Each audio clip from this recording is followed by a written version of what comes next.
আর আমি তো আসলে অত কাজ খুঁজিও না, আমি চাই কাজ আমাকে খুঁজে নিক। আর তোমার শুটিং কবে? এই যে এই 10 তারিখে। আমি তো এই 10 তারিখে সিনেমা, এই ইম্পর্টেন্ট ক্যারেক্টার, তুমি এখন কেন আমাকে বলতেছো? নিশ্চয়ই কেউ তোমার ডেট খাইছে। চাইলেই আমি এখন একটা ইউনিভার্সিটি ক্যারেক্টার, আমি ইউনিভার্সিটিতে পড়ুয়া একটা মেয়ের ক্যারেক্টার আমি করতে পারবো না, এবং ওটা আমি করতে চাইও না। And I understood what he want, যেহেতু আমাদের পূর্বের কাজের অভিজ্ঞতা অনেক ভালো। ট্রাইব্যুনালে আমার জড়িত হওয়ার, যুক্ত হওয়ার জায়গাটা না খুবই ফানি।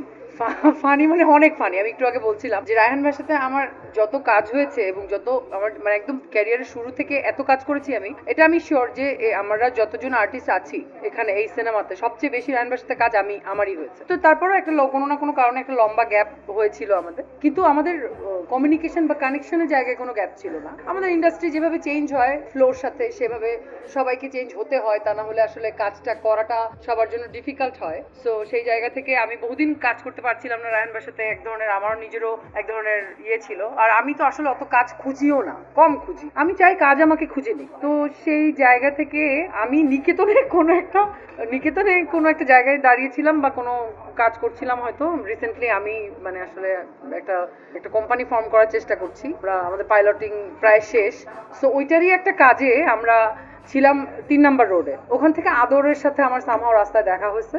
তারপরে বললো রায়হান ভাই হুট করে আমাকে ফোন করে বললো যে তুই একটু অফিস আয়। আমি অফিস গেলাম। তারপর দেখি যে মানে রায়হান ভাই যেরকম, যে কোনো কথা নাই বাচ্চা নাই, যে করো তুমি, গল্প শুনো, গটগট করে আমাকে খানিকটা গল্প বলার চেষ্টা করলো। তো আমি জাস্ট, আমাকে খুব বেশি এক্সপ্লেন করা লাগে না, যাদের সাথে আমার কমিউনিকেশন বা কানেকশন ভালো, আমাকে তো তাদের তো খুব বেশি একটা এক্সপ্লেন করা লাগে না। তো আমি বললাম কি করছো তুমি? বলে আমি সিনেমা করছি। আর তোমার শুটিং কবে?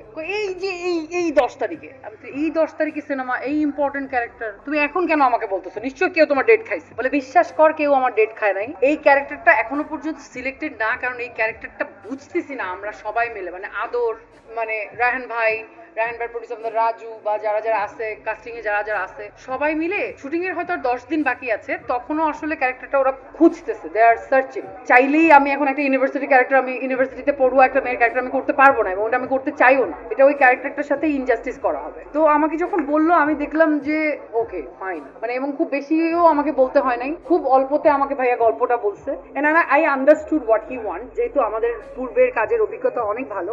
এভাবেই আসলে মানে এবং এবং ওই যে রান্না যেটা বলছে যে গল্প শোনার পরে, এবং মানে রায়হান ভাইয়ের অনেস্টিটা হচ্ছে থাকে না আমাদের, মানে এটা আমার অনেক এক্সপিরিয়েন্স আছে। আমি হয়তো গল্প শুনে গেছি ট্রাস্ট করে, ওরকম ট্রাস্টওয়ার্দি কেউ একজন ডিরেক্টর আমাকে হয়তো গল্প বলেছে একটা, কিন্তু আমি যখন সেটে গেছি দেখি যে আসলে আমার ক্যারেক্টারের যে ইম্পর্টেন্স উনি আমাকে বলেছে, আমাকে হয়তো স্ক্রিপ্ট দেয় না, আমি হয়তো ট্রাস্ট করে গেছি, কিন্তু আমাকে যে ইম্পর্টেন্স উনি বলেছে আমি সেটে যেয়ে দেখেছি যে আসলে এই ক্যারেক্টারটার অত ইম্পর্টেন্স নাই।